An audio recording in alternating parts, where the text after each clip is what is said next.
નર્મદા જિલ્લામાં પણ ચૂંટાયેલા પદાધિકારીઓનો જંગલ ખાતાના અધિકારીઓ સામે આક્રોશ. ફોરેસ્ટ વિભાગના અધિકારીઓને ગણાવ્યા વિચિત્ર પ્રાણી.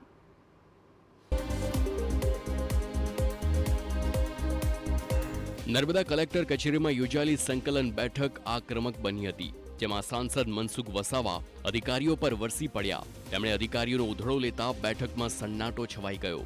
એસઓયુના અને નર્મદાના ડીએફઓને વિચિત્ર પ્રકારના પ્રાણીઓ ગણાવ્યા હતા. તેમણે આરોપ લગાવ્યો કે આ અધિકારીઓ કોઈને કોઈ પ્રકારના બહાના કરી વિકાસના કામો અટકાવી દેશે. વસાવાએ અધિકારીઓને પોતાની માનસિકતા બદલવાની સલાહ આપી.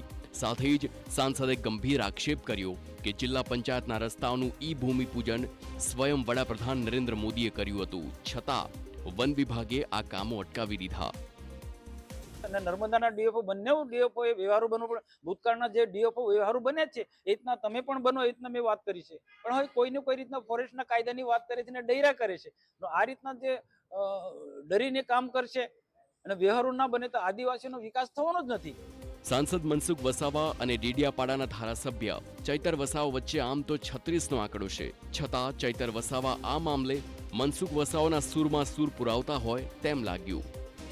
અનેક પ્રશ્નો અમે રજૂઆતો કરીએ છીએ, પણ એનું સત્વરે નિરાકરણ આવતું નથી.